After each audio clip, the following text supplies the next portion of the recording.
Fala, meu amigo e minha amiga agro de respeito.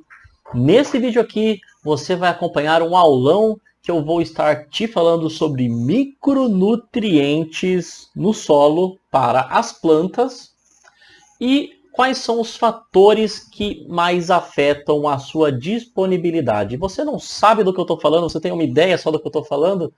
Bom, fica comigo nesse vídeo que eu vou te ensinar tudo passo a passo.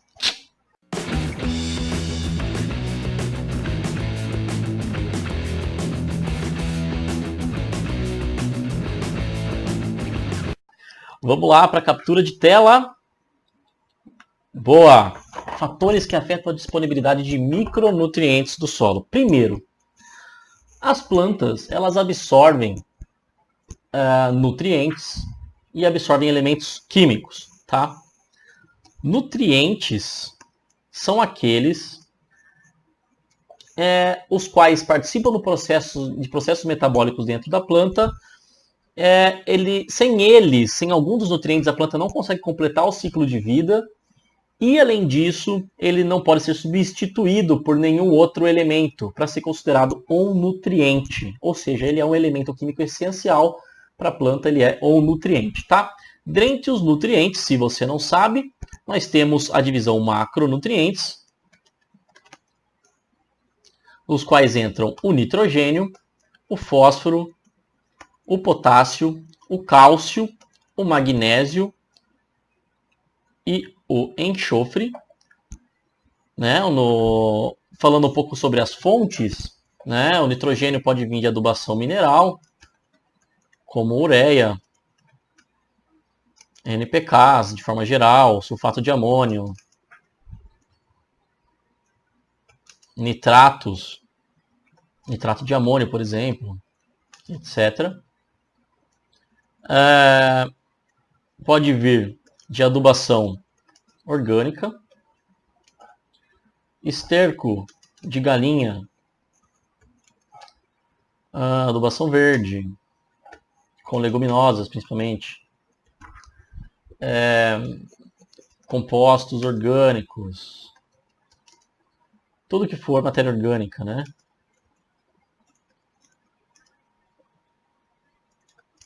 Ou,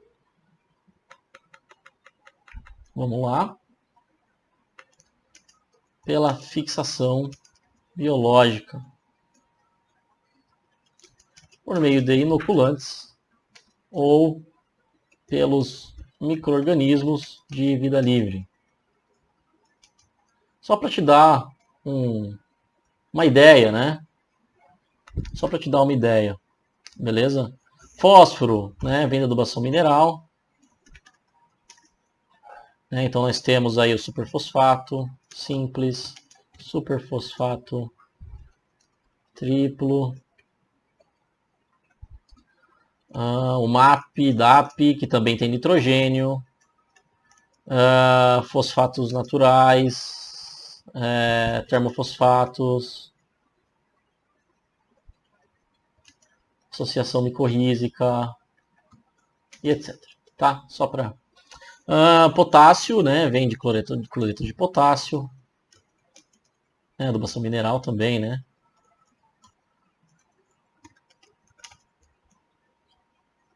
O fósforo também, né? Opa, o que eu fiz aqui?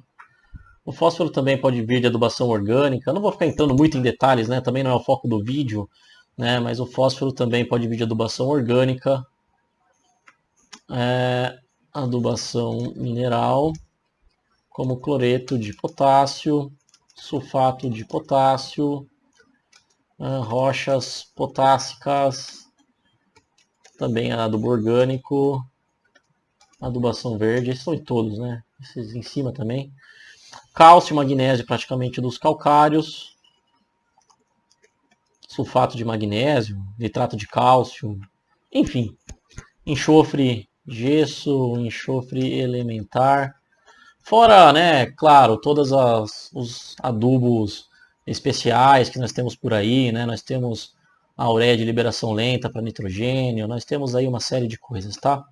E daí nós temos os micronutrientes, eles são a estrela da noite, né? Não vou ficar me atendo muito aos macros, porque a estrela da noite ou do dia, não sei que horas você está assistindo, são os micronutrientes. tá? Quem são os micronutrientes? O boro, o cobre, o zinco, o manganês e o ferro. Esses que normalmente saem numa análise de solo. E daí nós temos aí outros como o molibdênio, essencial para fixação biológica, por exemplo, o níquel e o cloro. O cloro normalmente é aquele micronutriente esquecido, né? Eu lembro de uma aula que eu tive na pós que tá todo mundo lá, quais são os micronutrientes? Falta esse, esse.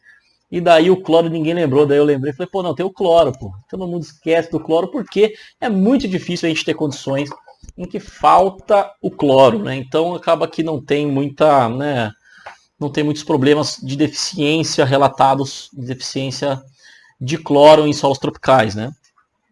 Ou pelo menos aqui no Brasil. E os micronutrientes, né? Os micronutrientes, assim, tem muitas fontes comerciais aí com micronutrientes quelatizados, tanto com aminoácido, tanto com alguma fórmula química, que são muito bons, né? Tem os sulfatos, né? O boro tem o ácido bórico, por exemplo, ácido bórico, bórax, ulexita, né? O sulfato de cobre, né? Os quelatizados, né? O zinco também, sulfato de zinco, os quelatizados e tudo mais, manganês também, idem de cima, ferro, molibdato de sódio, por exemplo, né? Tem os cobaltos molibdênios aí, né?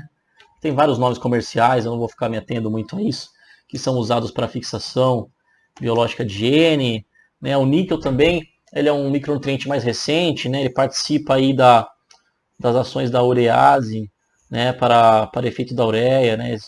Para melhorar o efeito da ureia, por exemplo, quebra da ureia. E o cloro também participa de diversas reações metabólicas, né? Não usa-se muito, né? Uma fonte que eu lembrei aqui, por exemplo, é o próprio cloreto de potássio, é uma fonte de cloros, né? Não aplica-se muito o cloro, mas enfim, né? O que eu quero falar para você, afinal, dos micronutrientes? Deixa eu fazer uma coisa. Posso apagar aqui, né? Essa aqui foi só para você ter uma ideia, né, de quem são os macronutrientes. Tchau, macronutrientes. A estrela da noite são os micronutrientes, certo? Não sei se minha tela estava na frente aqui, mas agora não está mais. Mas tudo bem, aqui foi só para ter uma ideia também. E os micronutrientes, eles têm alguns fatores que afetam sua disponibilidade, né? Mas antes, deixa eu te falar uma coisa, né? Você pode estar se perguntando por que tem os macronutrientes e por que tem os micronutrientes. O que causa essa divisão de macro e micro, afinal das contas, né? Não é, se você pensou isso, não é o tamanho desses nutrientes, né? Não é porque os macros são grandes e os micros são pequenos. É porque os macronutrientes a planta precisa em grande quantidade. E os micro, a planta precisa em pequena quantidade. Então quer dizer que é mais importante o macro do que o micro?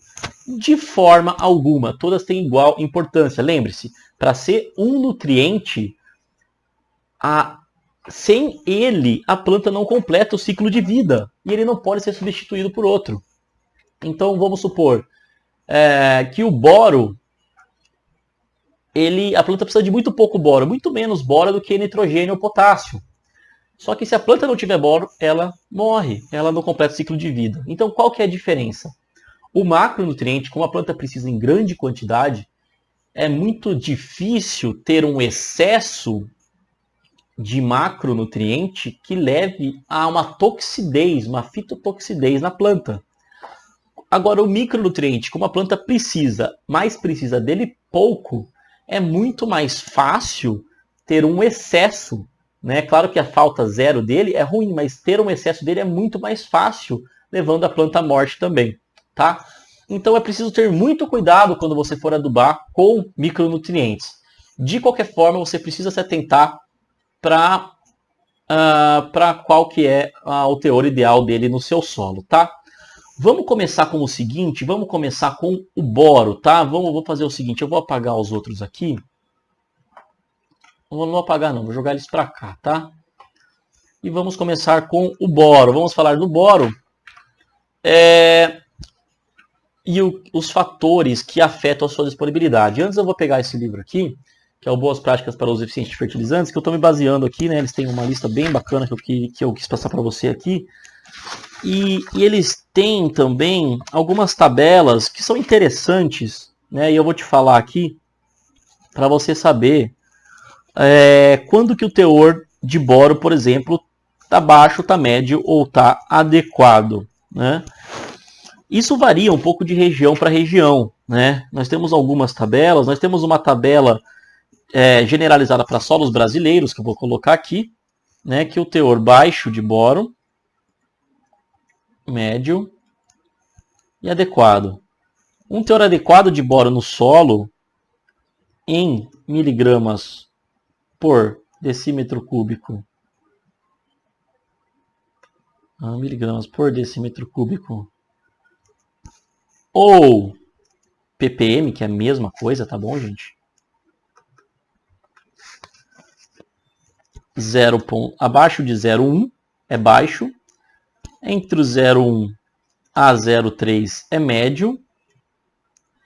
E acima de 0,3 é adequado. Opa, peraí.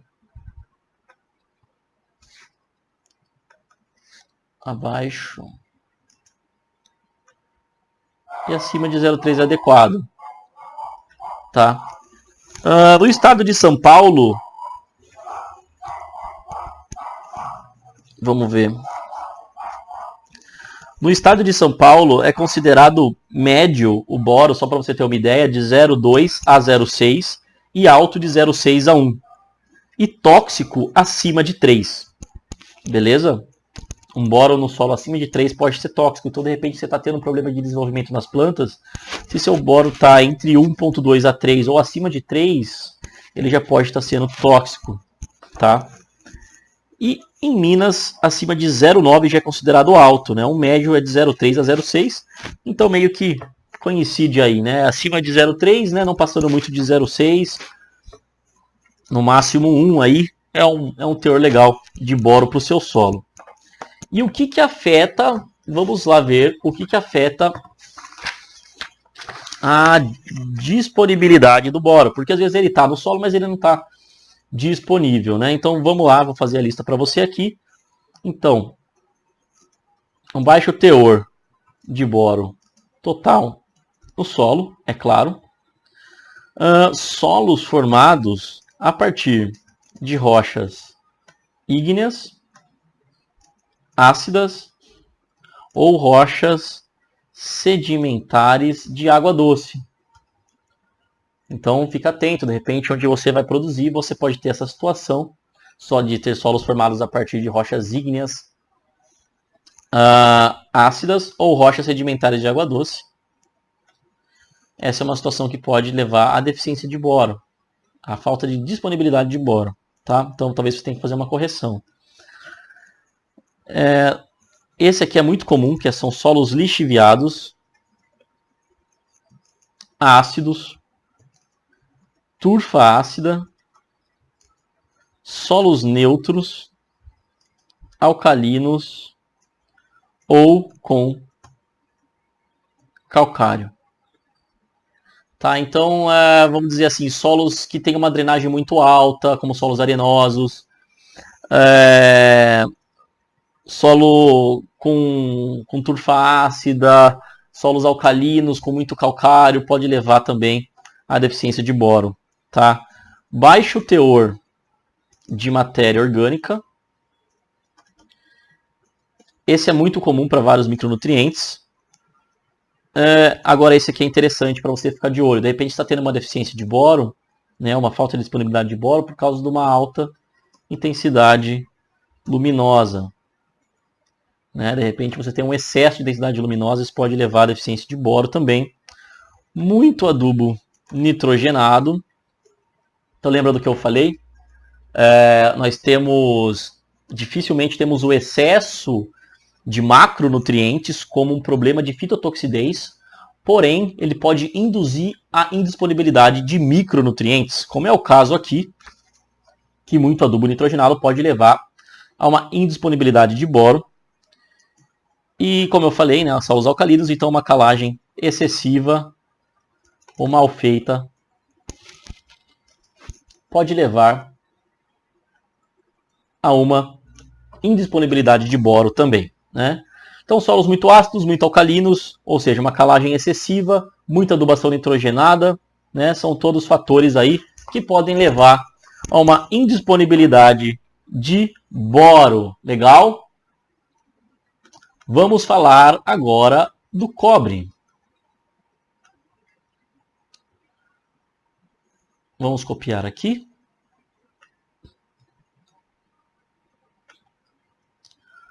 O cobre, né, quais são os teores considerados baixos de cobre? Então, abaixo de 0,4 ppm, ou miligrama por decímetro cúbico, um teor médio de 0,4 a 0,8, ainda necessitando de adubação, e adequado acima de 0,8 miligrama por decímetro cúbico.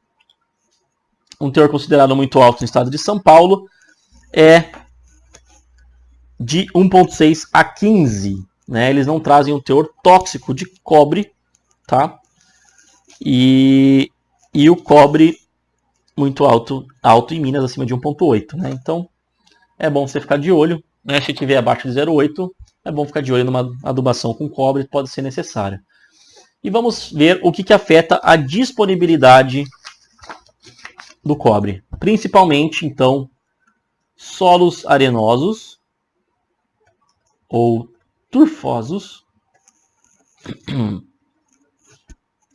ou seja, aquele excesso de matéria orgânica, né? Tem muitas situações que você vai trabalhar num solo que tem muita matéria orgânica, é possível que indisponibilize de certa forma o cobre, você tem que fazer uma complementação via foliar.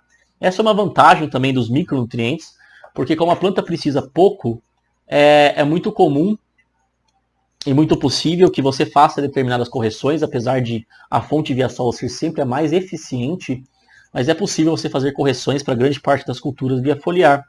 Né? Então, de repente, você tem uma situação de solo que ajuda muito a indisponibilizar o micronutriente, você pode complementar via foliar. Né? Isso no caso de qualquer um deles, no boro também, do cobre, né? Entre outros micronutrientes. Coisa que fica mais difícil de você fazer com macronutrientes, porque você adubar macronutrientes via foliar, você precisa de muita quantidade, muito mais do que a folha é capaz de absorver. Enquanto os micronutrientes você pode fazer isso, e não como uma regra, mas como uma situação aí emergencial, ou de repente colocar isso no seu manejo, se você conhece seu solo e sabe que o solo por si só não vai ser capaz de suprir toda a demanda, beleza? Me desculpe por essa tosse, e vamos continuar. Tá? Então, o que mais aumenta a indisponibilidade de cobre? Muito nitrogênio, fósforo e zinco na adubação. Então, tomar cuidado com excessos nesses 3 nutrientes na adubação e calagem excessiva ou mal feita. Qual que é a diferença da calagem excessiva e da calagem mal feita? Né? Aqui, né? Aqui. Vou deixar igual no livro, tá, gente? A calagem excessiva, você indisponibiliza. Vou te mostrar uma coisa aqui. O ferro, cobre, manganês e zinco, em pH muito alto, tanto pH em água aqui em cima, como pH em KCl, nessa curva de baixo. Deixa eu trazer para cá para você ver melhor. Não sei se minha cara vai estar na frente aqui. Você indisponibiliza ferro, cobre, manganês e zinco, quando você aumenta muito o pH. Por isso que a faixa ideal está em torno de 6,5 de pH em água ou 5,9 de pH KCl. Cloreto de cálcio, tá? Porque você não indisponibiliza tantos micro, você disponibiliza legal os macro, você indisponibiliza o alumínio tóxico e você disponibiliza um pouco mais de molibdênio e cloro, que são micronutrientes importantes, tá? Legal? Já entendeu? Então aqui é o pH e aqui é a disponibilidade, tá? Então quanto maior o pH, maior a indisponibilidade de cobre e ferro. E aqui você vê o boro também, né? Que pH ácido é ruim, pH alcalino é ruim, né? Tem que estar mais ou menos no meio, tá, que a gente já tinha visto. A calagem mal feita é aquela que é aplicada com implementos que muitas vezes, se você não gradeia depois e mistura bem isso no solo, você aplica só por cima, pode ser que você deixe algumas manchas com excesso de calcário e outras com falta, né? Então uma calagem excessiva em determinados pontos pode estar indisponibilizando, nesse caso, os micronutrientes como o boro e o cobre. Legal? É isso aí. Vamos para o próximo da minha lista aqui, que não é o zinco. É o ferro. Vamos caminhar aqui, vamos colocar o ferro aqui. Está tudo ok. Vocês, senhores, caminhem para frente, que não é a vez dos senhores por enquanto. Vamos ver aqui o que nós temos a respeito do ferro. O ferro, né, um teor baixo de ferro é abaixo de...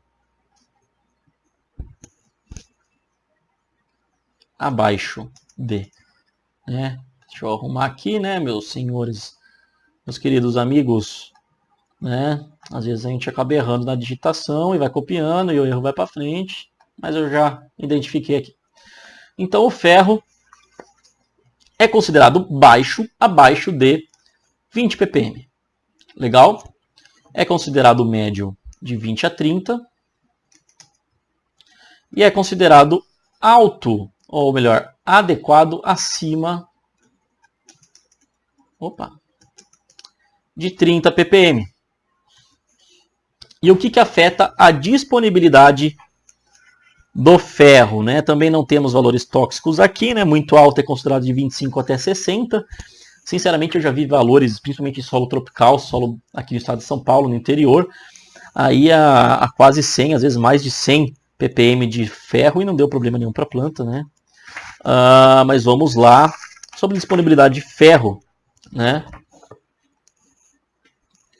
Então, olha lá, solos muito ácidos, alcalinos e especialmente calcários, solos calcários. Não é muito o caso aqui, né? Do Brasil, normalmente nós temos que usar calcário para corrigir os solos. Não é comum, pelo menos na região aqui em São Paulo, ter essa deficiência de ferro. Não sei na sua região, tá? Excesso de manganês, olha que interessante. Então o manganês compete com o ferro, o excesso de manganês pode levar à deficiência de ferro também. Então cuidado com o manganês, pode induzir a deficiência se você usar demais. Temperatura baixa, não é muito o caso da maior parte do Brasil também. Condições de encharcamento, pode causar deficiência de ferro, também é bom ficar de olho. Isso também baixa a aeração, que tem a ver com encharcamento também, né? Baixo teor de matéria orgânica, dano às raízes, né? Sem as raízes muito boas, não pode ter esse problema. Olha só, acho que interessante que o livro traz aqui genótipos com baixa eficiência de absorção. Ou seja, isso não só para o ferro, tá? Para qualquer nutriente. Se você muitas vezes tem algumas variedades da cultura que você está trabalhando que ela é menos eficiente ou mais eficiente na absorção de alguns nutrientes, né? Então, de repente, você tem um solo bem corrigido, você tem um manejo bem feito, está tudo redondo, e aquela cultura que você trabalha não está te dando a resposta que você quer. Então experimenta mudar, né? Tenta testar outros materiais genéticos, que isso com certeza pode estar melhorando aí a sua produção. Então, mesmo que a gente com tudo redondo, tudo redondinho, a parte nutricional, física do solo, biológica, muitas vezes tá legal. Então, talvez seja a hora de você mudar o seu material genético, achar alguma coisa que se adapta melhor à sua região, ao seu tipo de solo e também a absorção daqueles nutrientes que você precisa ali, né, para chegar na produtividade que você espera, né? Tem variedades mais rústicas que em solo ruim vão melhor, e variedades que são um pouco mais específicas, que vão muito bem, mas apenas em solos muito bem corrigidos e solos muito bem adubados, né? Então é importante você conhecer qual que é a variedade que vai melhor para sua situação, tá? E calagem excessiva. Calagem excessiva também é um problema para ferro. Legal? Isso aí, hein? Eu quero você pegando esses dados depois aqui, anotando tudo e pegando uma análise de solo para você comparar, para ver se sua análise do seu solo, que você pediu para fazer micronutriente, né? Muita gente não pede para fazer micronutriente na análise de solo, mas você vai pedir porque você vai ver esse vídeo, você vai ver que é importante e você vai querer ver se o seu solo está com micronutrientes suficientes para você ter uma boa produção, tá? Vamos para o próximo aqui. O cloro eu não vou falar dele, tá? Então, tchau, cloro, porque é difícil ter problema com cloro, por isso que eu não vou falar. O manganês, eu vou colocar ele aqui agora, que ele é o próximo. E vocês, senhores, por favor, vão para as suas vezes. Vou copiar aqui. O manganês, vamos lá. Quais são os teores, né? O manganês, então, é considerado baixo, abaixo de 3. De 3 a 5 ppm é considerado médio. E ele é adequado acima de 5 ppm. Legal? Interpretação do Estado de São Paulo, por exemplo, considera-se que uma quantidade muito alta de manganês seria de 10 a 50 ppm ou miligrama por decímetro cúbico. Beleza? E vamos ver aqui também alguns outros indicadores. Tem para os estados aqui, não varia muito, tá? Mais ou menos essas quantidades, são mais ou menos essas quantidades. Só para você ter uma ideia aqui, para o Espírito Santo, eles consideram alto acima de 130 ppm de manganês. Acredita aí? Bem impressionante a quantidade que pode chegar, né? Mas vamos lá. O que afeta, então, a disponibilidade de manganês no solo? Muita aeração. Olha que interessante. De repente você está aerando demais seu solo, passando muitas vezes grade e tudo mais. Pode afetar a disponibilidade de manganês. Solos alcalinos. E especialmente calcários. Lembre-se do desenho, né? Aquela curva aqui, né? Olha o manganês aqui, né? Muito alcalino, tchau, disponibilidade para manganês. Solos turfosos, indisponibiliza também o manganês. Muito cobre, ferro ou zinco, olha só que interessante, né? Ferro demais também, que eu falei, né? Às vezes nós temos áreas com muito ferro, ferro altíssimo, né? Isso pode disponibilizar a absorção de manganês. E o cobre também. Então é bom ficar de olho nesses micronutrientes aí. Seca. Então, áreas muito secas, né? Vai atrapalhar a disponibilidade do manganês. Baixa intensidade luminosa. Às vezes sua planta está parando de desenvolver, está aparecendo aquelas manchas, né? Na sua planta, a deficiência de manganês, ela parece muito de magnésio. Então, aquelas manchas, aquela clorose internerval, né? Que as nervuras da planta ficam verde e a internerval fica amarelado. Quando é folha velha é magnésio e quando é folha nova é manganês, fica de olho. Então, de repente, pode ser uma falta de luminosidade, né? Ficou muitos dias nublado, de repente as plantas começam a sentir porque não está indisponibilizando o manganês que estava no solo. Baixas temperaturas do solo. Então pode estar disponibilizando o manganês, né? Isso é muito importante você trabalhar. Mas qual seria a baixa temperatura, né? Então, todas as culturas elas têm uma temperatura ótima para estar se desenvolvendo, né? Como se fosse uma curva. Né? Então tem culturas que se desenvolvem melhor em climas mais quentes e outras em climas mais frios. Como, por exemplo, o milho em climas mais quentes. A soja E a aveia, por exemplo, num clima mais frio, né? Os cereais de inverno e tudo mais. Então essa curva ela vai se movimentando e com certeza isso está ligado também à disponibilidade de alguns nutrientes. Mas é claro que você deve estar escolhendo aquelas culturas e aquelas variedades adaptadas para o clima da sua região, como a gente já estava falando agora há pouco, certo? E calagem excessiva também.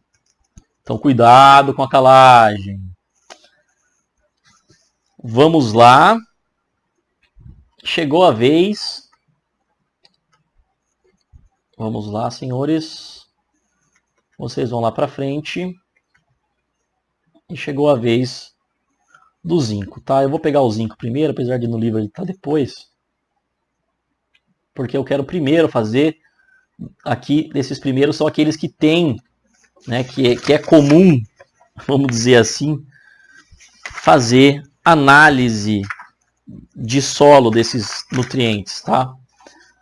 No caso do molibdênio e do níquel não é comum. Então vou colocar o zinco primeiro aqui para a gente ver quais são os teores ideais aqui, de forma geral, né, para todo o Brasil, né, na tabela do Brasil todo, apesar de ter uma variação ou outra dependendo da região. Então o zinco abaixo de 0,5 ppm, considerado baixo, médio de meio a 1 e acima de 1 é considerado adequado, beleza? Para algumas culturas gramíneas, né, é bom, legal você ter de 1,5 a 2 até, né, de zinco, porque são culturas que exigem muito, né, desse micronutriente. Falo por experiência própria. E não varia muito aqui, né? Ó, aqui tem uma informação legal do estado de São Paulo que acima de 130 ppm de zinco ele é tóxico. É bastante zinco, tá? Mas é bom ficar de olho. Beleza? Aqui no Espírito Santo acima de 200, não, acima de 40 é considerado alto já o zinco, então acima de 130 realmente é tóxico, tá? E considerado muito alto de 2,5 a 15. Legal? Vamos ver então o que afeta a disponibilidade do zinco no solo, né? Eu coloquei no primeiro aqui, né? O livro traz aqui, eu achei baixo teor do boro total no solo. Para todos eles, o baixo teor no solo afeta a disponibilidade. Claro, tá? Como a gente acabou de ver. Então não vou digitar isso de novo aqui. Solos ácidos demais, né? Arenosos, então ele acaba sendo lavado mais fácil. Alcalinos, como a gente viu naquele gráfico, ou calcários, né? Mais uma vez, tcharam, né? Olha o zinco aqui. Disponibiliza com pH mais alto, ou seja, solos mais alcalinos. Baixo teor de matéria orgânica nos solos minerais. Então, baixo teor de matéria orgânica pode atrapalhar também a disponibilidade do zinco. Seca ou muita chuva, né? Nenhum dos dois excessos seria legal para o zinco. Baixas temperaturas, assim como os outros nutrientes, como eu já comentei. Olha que interessante, muito nitrogênio, vou colocar as siglas aqui, tá? Muito N, ou fósforo, ou potássio, ou cálcio, ou magnésio, ou cobre, ou ferro, e metais pesados, tá? Um excesso de qualquer um desses ou um conjunto de qualquer um deles pode afetar a disponibilidade de zinco, né? Então, de repente, você pega o milho, por exemplo, que é uma cultura que precisa de muito zinco, e você faz uma adubação nitrogenada muito exagerada. Pode ser que essa adubação exagerada vai disponibilizar, no caso, o zinco, que é um micronutriente super importante para a formação do amido, para a produção aí do milho, tá? Para o enchimento de grãos. Então é bom ficar muito esperto, né? Além do zinco estar envolvido em vários processos de crescimento vegetal, né? Como nos hormônios vegetais de crescimento e tudo mais, tá? Limitação, isso é legal também, ó, ao desenvolvimento de raízes. Por que a limitação do desenvolvimento de raízes, né, seja por uma compactação física ou química, por meio de um alumínio tóxico, pode prejudicar a disponibilidade de zinco, um dos grandes fatores é que o zinco, assim como o fósforo, ele é pouquíssimo móvel no solo. Ele tem uma mobilidade muito pequena no solo. Então, é muito comum que plantas com sistema radicular não muito bem desenvolvido não consiga alcançar todo o zinco que ela precisa, e o zinco, ao alcançar a planta também, ter esse encontro para absorção do zinco, tá? Exposição do subsolo ao nivelamento da área. Pode causar indisponibilidade de zinco também, tá? Alta intensidade luminosa. Intensidade luminosa. Calagem excessiva ou mal feita, como a gente já viu. E genótipos pouco eficientes na absorção, né? Como a gente discutiu. Muitas vezes você tem o zinco lá, mas, enfim, aquela variedade não tem uma boa capacidade de absorção do zinco. Legal? Agora, sobrou pra gente o níquel e o molibdênio. Vamos lá, molibdênio e o níquel. O níquel vai ser o último, cara. O molibdênio, eu não vou colocar aqui os teores ideais no solo, porque não é comum fazer análise de molibdênio do solo, tá? Por diversos fatores. O molibdênio é um micronutriente, ele tem pouquíssima quantidade no solo, e os métodos de extração para análise eles são pouco precisos, né? Então não existe uma calibração bem feita, pelo menos que eu conheça, para se usar isso numa análise de solo de rotina, que são as análises que a gente trabalha normalmente na prática no campo, tá? Mas o que afeta, vamos usar o que afeta a disponibilidade de molibdênio na lavoura, né? Então, um baixo teor de molibdênio, tá? Não vou nem escrever isso. Solos ácidos, arenosos. Por quê, né? Vamos lá de novo. Olha o molibdênio aqui, molibdênio e cloro, solos muito ácidos, indisponibiliza molibdênio e o cloro também, tá? Ou solos arenosos, porque ele acaba lixiviando, né? O molibdênio, a forma absorvível dele é um ânion, então ele lixivia também com bastante facilidade, ainda mais em solos arenosos, que são muito drenados, né? Drena muita água. Olha que interessante, muito enxofre. Cuidado com a adubação com o macronutriente enxofre, pode estar levando à indisponibilização do molibdênio, até porque pode levar à acidificação do solo, né, em alguns casos, tá?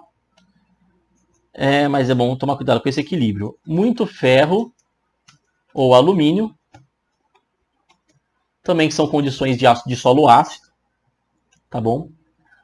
Muito cobre ou zinco, que também são situações de solo muito ácido. Então, e pouco fósforo também, uma situação de solo ácido, tá? Então, você fazendo uma boa correção do solo, você diminui a chance de ter problemas com disponibilidade de molibdênio, né? Por isso que a calagem é tão importante, e você está fazendo análise de solo para verificar isso todo ano. Beleza? E vamos agora para o último, que é o níquel, o nosso grande níquel, que ajuda aí na urease, né? Na quebra da ureia, aproveitamento da ureia. Então, olha só o que pode atrapalhar a disponibilidade de níquel, né? O excesso de fósforo, cobre e zinco no solo.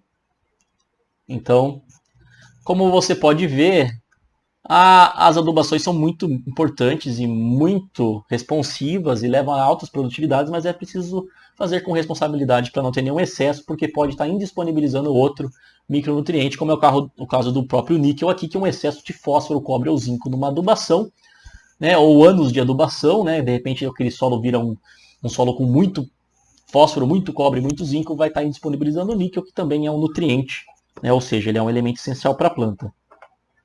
Situações de seca podem levar também a indisponibilizar o níquel.